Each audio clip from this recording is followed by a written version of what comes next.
할렐루야, 환영하고 축복합니다. 오늘은 수요일입니다. 하나님의 말씀은 호세아 2장 19절입니다. 내가 네게 장가들어 영원히 살되 공의와 정의와 은총과 긍휼이 여김으로 네게 장가들며 진실함으로 네게 장가들리니 네가 여호와를 알리라. 아멘. 주님의 보혈로 다 씻어 드시고 오늘 또 예배 중에 우리와 함께 하시는 하나님께서 여러분들의 모든 삶을 치유하시고 온전히 회복시켜 주시는 줄로 믿습니다. 특별히 나의 신랑이신 예수님 말씀 속에서 자신을 계시하실 때 우리가 예수님으로 인하여 기뻐하고 예수님으로 인하여 마음의 평안을 얻고 예수님께서 우리를 지키시고 돌보심으로 온전한 치유와 회복의 은혜의 자리로 날마다 나아가기를 축복합니다. 오늘 읽었던 성경의 말씀 마지막 부분에 내가 여호와를 알게 될 것이다 이렇게 말씀을 하십니다. 하나님을 안다라고 했을 때 하나님의 존재가 어떤 분이냐라고 하는 것을 안다는 뜻이죠. 그리고 또 우리가 하나님의 뜻을 알고 싶어요 라고 하는 뜻도 마찬가지예요. 또 하나님의 뜻대로 내가 사는 삶을 살고 싶어요. 이런 적용에 관한 부분들도 하나님을 안다라고 하는 그런 의미가 됩니다. 그래서 하나님의 존재, 하나님의 뜻, 하나님의 뜻대로 사는 것 이런 모든 것들이 다 여호와를 안다라고 하는 의미가 되어지죠. 이것을 다른 표현으로 한다면 우리가 구원을 받는다. 또 구원받은 성도로서 누리는 삶을 산다. 현세와 내세에 복이 있다. 죄와 사망의 그 모든 문제가 해결되어졌다. 이렇게도 표현을 하는 거예요. 여호와를 알면 이런 모든 문제들이 해결되어지는 거고 여호와를 알지 못하면 여전히 죄와 사망의 문제에 갇혀 있는 거고 이 땅에 살아도 복이 무엇인지를 모르고 이 땅의 삶이 다 마지막 끝날 때에는 영원한 저주가 있는 지옥에 갈 수밖에 없는 거고 이런 것들이 여호와를 아느냐 모르느냐라고 하는 의미가 되어지는 겁니다. 오늘 우리가 읽은 본문 말씀의 마지막 부분에 여호와를 알리라 라고 이렇게 말씀하셨으니까 피조물인 내가 여호와를 아는 것이 아니라 알 수도 없는 거예요. 그런데 그분이 알게 하신다라고 하는 뜻입니다. 이게 이제 은혜이죠. 그러면 어떻게 하나님이 우리에게 하나님이 어떤 분이신지를 알게 하실까? 오늘 성경에 분명히 말씀하시죠. 내가 네게 장가들어 영원히 살되 이렇게 말씀을 하십니다. 하나님의 계획이 어떤 거냐면 나와 결혼하시는 계획이에요. 왜 하나님이 그런 계획을 갖고 계시느냐면 나와 영원히 살려고 그런 계획을 갖고 계시다는 거예요. 물론 이것은 인간이 알 수가 없는 거예요. 우리가 알려고 해도 모르고 또는 하나님이 알려준다 하실지라도 선택된 자들이 아는 거지 모두가 다 아는 것은 아니다라고 하는 것입니다. 우리가 한번 영원히 산다라고 하는 것을 생각해 봐야 되겠습니다. 영원히 산다 그러면 사람들은 그 말을 믿지를 못합니다. 바라기는 바라지만 불가능하다는 겁니다. 왜냐하면 인간이 영원히 사는 인간을 본 적이 없는 거예요. 영원히 지금까지 사는 사람이 누가 있어요? 100년을 살고 200년을 살고 1000년을 넘겨서 계속 살고 있는 사람 보지 못했잖아요. 그러니까 사람들이 그렇게 살고는 싶은데 믿지를 않는 거예요. 근데 성도들은 영원히 산다라고 하는 것을 믿습니다. 그리고 그 믿음이 실상이다라고 하는 것에 대해서도 의심하지 않습니다. 우리는 영원히 사는 삶을 살고 있습니다. 이게 놀라운 하나님이 주신 믿음인 거죠.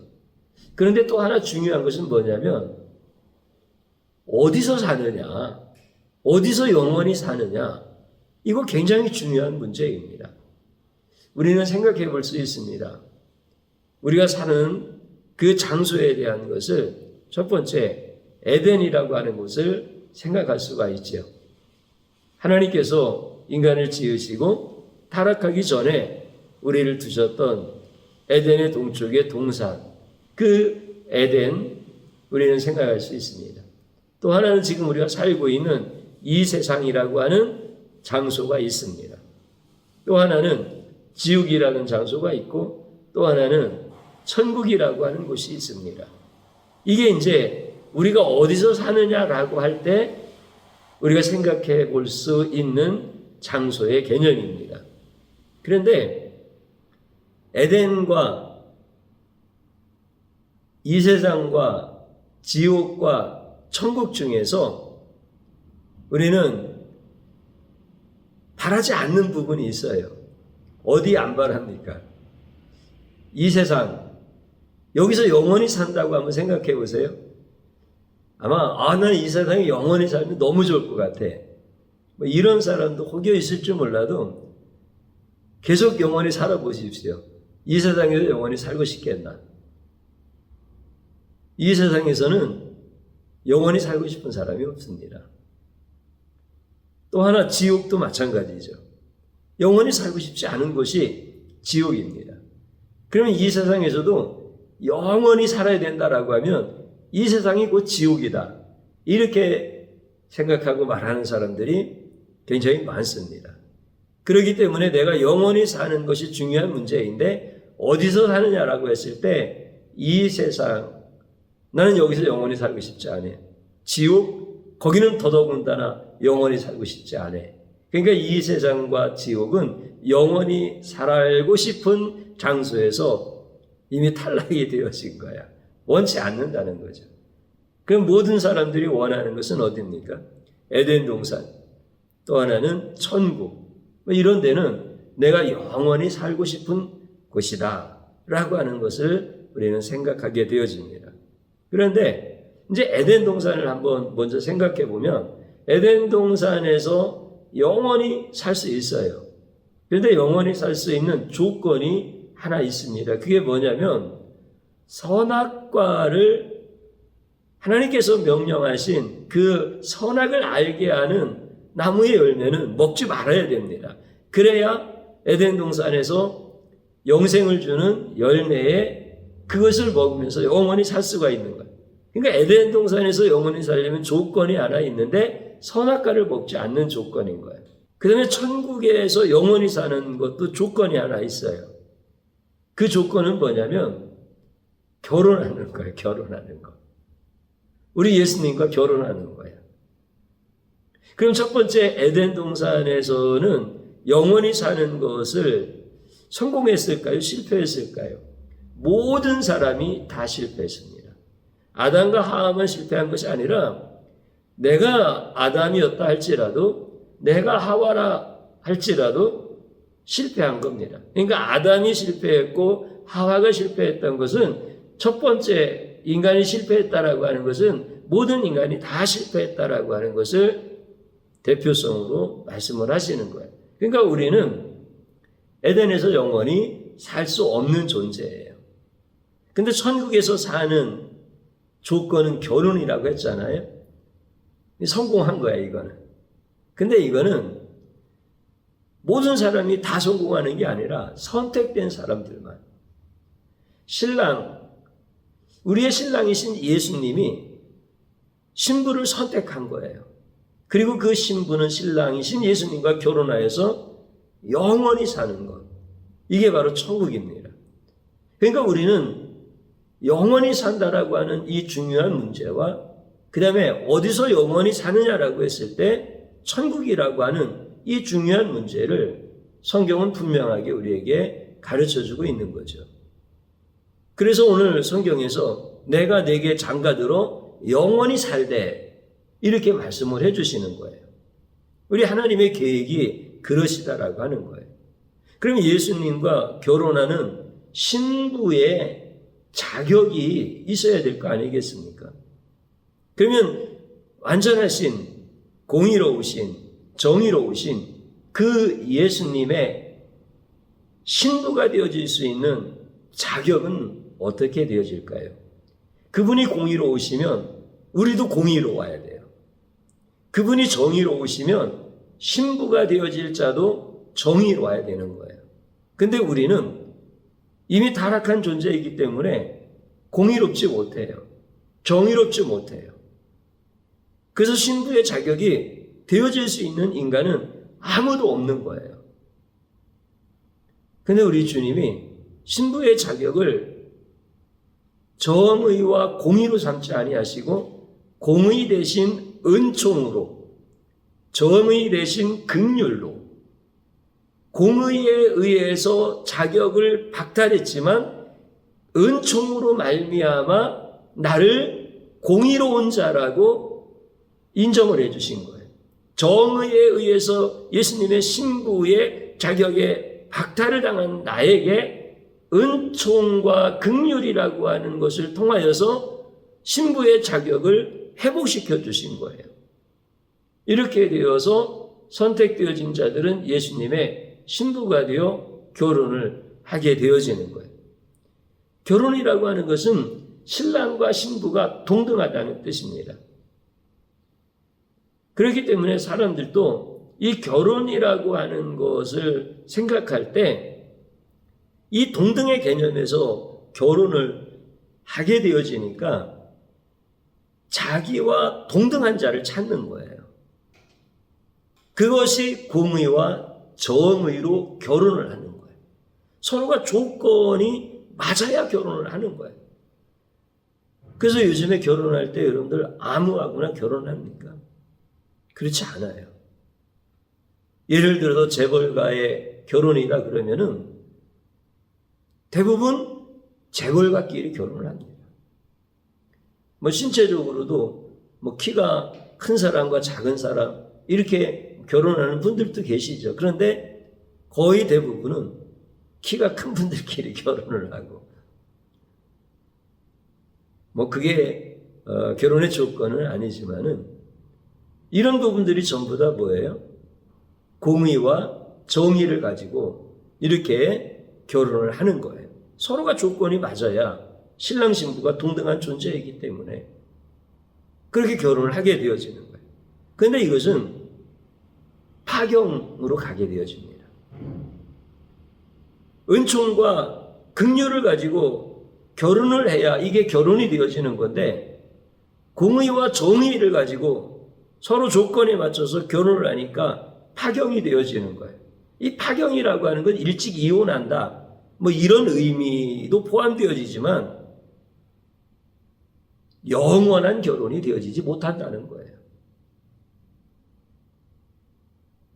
죽음이라고 하는 것이 그 결혼을 결국은 어떻게 되어지는 거예요? 갈라놓는다는 거예요.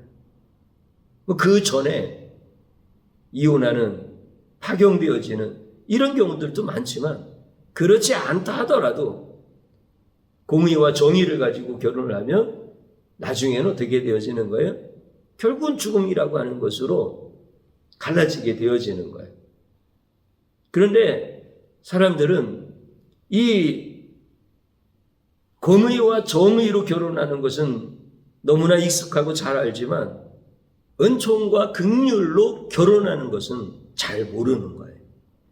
예수님이 우리와 결혼을 해주실 때 은총과 긍휼로 우리 예수님의 공의와 정의의 수준에 맞는 신부로 삼아주신 이 결혼의 진정한 영적 신비와 비밀은 모르는 거예요. 그래서 결혼 생활을 할 때 그렇게 힘든 거예요. 결혼은 조건으로 하는 게 아니라 사랑으로 하는 겁니다. 결혼 생활이라고 하는 것은 공의와 정의로 유지하는 게 아니라 은총과 긍휼로 세워가는 게 결혼 생활입니다.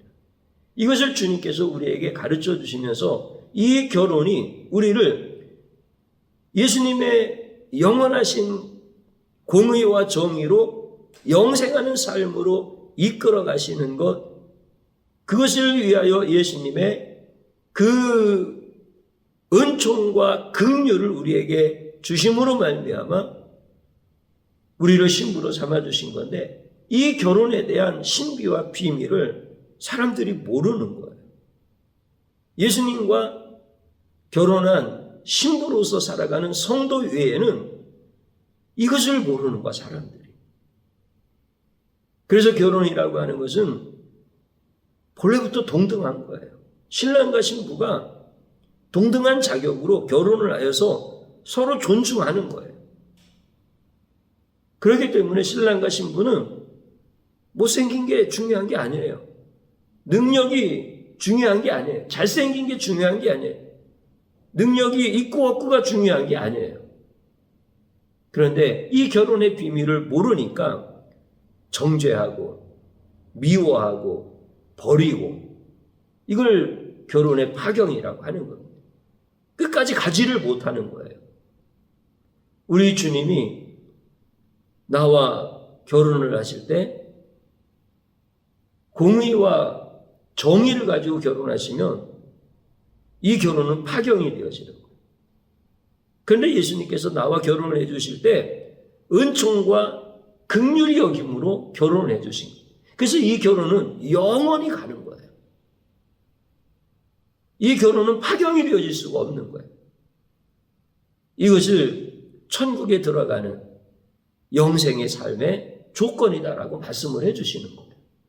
우리가 영생하는 게 중요한 거라고 했지요.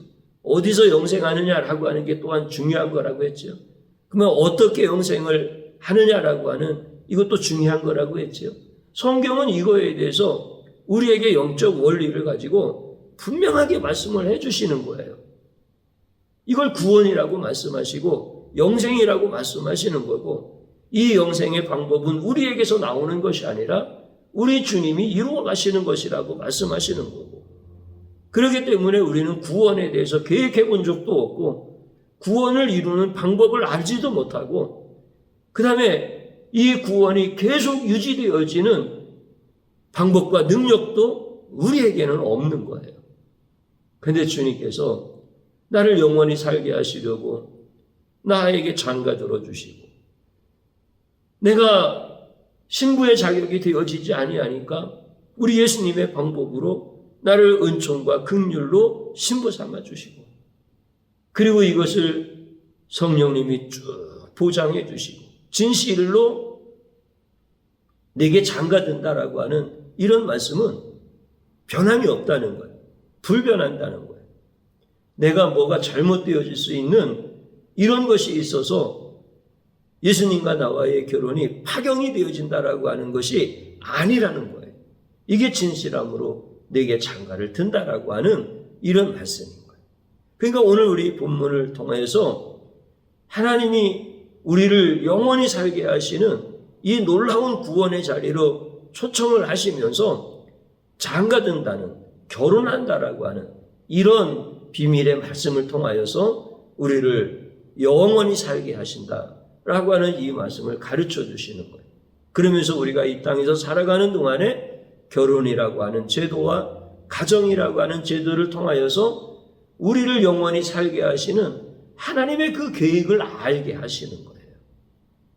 그렇기 때문에 우리는 이제 우리와 함께 하시는 영원한 삶에 대한 계획을 이루어 가시는 하나님, 그리고 그 결혼이라는 방법을 통하여서 우리가 예수 그리스도의 그 놀라우신 십자가의 그 희생의 은혜를 통하여서 우리가 예수님의 신부가 되어지고, 그리고 성령님의 보증하심으로 말미암아 영원히 불변한 이런 진실함 속에서 우리를 영생으로 이끌어 가시는 거예요. 이게 결혼이에요. 사랑하는 성도님 여러분, 결혼이라고 하는 것은 인간에게서 나온 게 아니에요. 하등 동물에서 점차 고등동물이 되어져서 드디어 인간으로 진화가 되어졌다. 그리고 인간으로 진화가 되어진 다음에 결혼이라고 하는 제도를 만들어서 이렇게 살아가야 된다라고 하는 이런 것들이 인간의 삶에, 인간의 경험, 인간의 어떤 이성적인 판단, 이런 것을 통해서 만들어진 제도가 아니라는 거예요. 결혼이라고 하는 것은 이미 하나님께서 우리에게 영생이라고 하는 선물을 첫 번째로 주시고, 그 다음에 영생을 이룰 수 있는 방법으로 결혼이라고 하는 선물을 주신 거예요. 그러니까 결혼이라고 하는 제도는 인간에게서 나온 거 아니라 하나님이 주신 영생에 이룰 수 있는 선물을 결혼이라고 하는 신비를 통하여서 우리에게 주신 거예요. 그러니 이 결혼이라고 하는 제도를 정확하게 알 수 있는 성도들은 행복한 결혼 생활을 하는 거예요. 그리고 나의 영원한 신랑은 예수님이시구나. 나를 영원히 하나님과 살게 하시려고 하나님은 그렇게 피조물인 우리에게 결혼이라고 하는 것을 통하여서 영생의 길로 인도하시는구나. 창조주와 피조물은 절대로 결혼할 수 없는 존재인데 전적으로 우리 하나님의 은총과 긍휼하심을 통하여서 이렇게 영생으로 우리를 이끌어 주셨구나. 여기에 우리가 무슨 종교적인 노력이 필요하고 인간적인 윤리, 계명 이런 것들을 우리가 철저히 지킴으로 말미암아 구원에 이르고 이런 것이 아니다라고 하는 것을 저희들에게 정확하게 가르쳐 주시는 거예요. 그러니 성도들이 결혼에 대한 이 영적 비밀을 정확하게 알게 되어지면 지금 하나님께서 짝지어 주신 이 배우자들을 사람이 나눌 수 없느니라 라고 하는 이 말씀이 얼마나 신비한 말씀이고 영생에 관한 말씀이고, 그래서 예수님은 우리를 버리지 아니하신다라고 하는 이 진리의 말씀, 이 말씀이었다라고 하는 걸 깨닫게 되어지면 나도 내 배우자를 동등하게 여겨주고, 나도 내 배우자를 진심으로 존중해주고, 나도 내 배우자를 내 생명보다 더 사랑할 수 있는 이런 복된 결혼 생활을 하게 하시는 거예요. 그러니 이 은혜가 얼마나 큰지 모르죠. 다시 말씀드리면 인간의 행복은 하나님께로부터 온다는 거예요. 인간의 평안과 기쁨과 자유는 다 예수님께로부터 온다는 거예요. 우리가 영원히 사는 것과 우리가 천국에서 아무 데서나 영원히 사는 게 아니에요. 천국에서 영원히 사는 것, 이거는 우리에게서 나오는 게 아니라는 거예요. 영생도 천국도 전부 다 예수님께로부터 오는 은혜요, 선물, 은총이라는 거예요. 이것을 우리는 분명히 아는 거예요. 우리는 영적 사람들이고, 그리고 주님께로부터 선택받은 주님이 우리에게 계시해 주시고 우리에게 부음 나타나심으로 말미암아 이런 은혜를 우리에게 주신 거예요. 사랑하는 성도님 여러분, 이제 행복한 가정생활을 해야 됩니다. 지금 배우자와 같이 결혼생활할 때 여러분들이 이제 공의와 정의를 가지고 판단하지 마시고, 우리 예수님이 그렇게 안 하셨잖아. 긍휼을 가지고 은총을 가지고 가정을 세워가는 거예요. 또한 본래부터 독신으로 사시는 분도 계실 수 있고, 또 사별을 하셨거나 이혼을 하셨거나 이제 혼자 사시는 분도 계실 수 있어요. 그러면 이런 분들은 너무 낙심하지 마셔. 우리 예수님이 진짜 신랑이니까, 그리고 그 예수님의 은총과 긍휼하신 가운데서 내가 건강한 신앙생활을 하고 행복한 신앙생활을 하는 거예요. 그리고 또 사별하신 분이나 또는 이혼하신 분이나 독신으로 사시는 분이나 또 주님께서 이 땅에서 배우자를 만나서 살게 하시는 이런 계획이 있으시면 이제는 내가 정말 복된 결혼 생활을 할 수 있는 은혜가 열려졌으니까 이제 여러분들도 그렇게 주님이 계획하신과 주님께서 이끄시는 바에 따라서 이렇게 가장 복되고 거룩하고 깨끗하고 아름다운 신앙의 삶을 살게 되어지는 거예요. 이 결혼이라는 것을 깊이 생각하시고 우리 주님이 나를 얼마나 사랑하셨는지 이 결혼의 방법을 통하여서 영생의 자리로 이끌어 가시는 이 은혜에 여러분들이 감사하시면서 지금 만나는 이런 어려움이라든가 이런 슬픔이라든가 낙심되어질 만한 일들로 인하여서 여러분들의 마음 빼앗기지 마시고 두려워하거나 여러분들 정죄하거나 낙심하거나 실패하여 우울해하지 마시고 오직 예수 그리스도 안에서 여러분들이 승리하는 축복의 인생을 사시기를 주님의 이름으로 축복합니다. 저를 한번 따라서 해보시기 바랍니다. 나는 하나님을 모르는 자입니다. 진실하게 회개하십시다. 내가 여호와를 알리라 라고 말씀하시는 이 말씀 앞에서 나는 내 열심으로 하나님을 알려고 했던 내 상식과 내 경험으로 내 종교적 희생을 통하여서 알려고 했던 이런 무지한 자라고 진심으로 하나님 앞에 회개해야 됩니다. 그래서 나는 하나님을 모르는 자입니다. 이 죄악을 용서하소서. 하나님 앞에 진실로 회개하는 겁니다. 또 한번 따라서 하시기 바랍니다.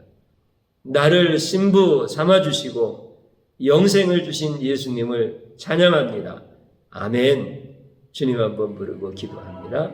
주여 감사합니다. 오늘 또 예배 중에 우리와 함께 하시는 우리 예수님이 어떤 분이신지를 밝히 보여주시니 감사드립니다. 나를 신부 삼아 주시려고 신부의 조건을 공의와 정의로 판단하지 아니하시고 그러면 나는 100번, 1000번, 10,000번, 억만 번 신부의 자격이 될 수 없는 지옥으로 떨어질 자인데 우리 주님의 은총과 긍휼로 나의 모든 죄와 허물을 덮어주시고 예수님의 신부가 되게 하셨습니다. 내가 그래서 천국에서 영원히 사는 하나님의 복을 받은 자입니다. 아직도 하나님을 알지 못하는 미련하고 악한 자입니다. 내가 여호와를 알리라라고 말씀하시면서 결혼의 신비와 결혼의 비밀을 예수님께서 우리를 사랑하시고 구원하시는 이 놀라운 진리의 말씀을 가르쳐 주십니다. 우리는 이것을 깨닫지도 못하고 알려주셔도 내가 거부하고 내가 깨달은 바가 되었어도 그대로 살지 못하는 미련하고 악한 자입니다. 주님 우리를 용서하여 주옵소서. 내가 여호와를 알지 못합니다. 내가 예수님을 알지 못합니다. 주님 용서하여 주옵소서. 이 죄악을 회개하오니 주님 용서하여 주옵소서.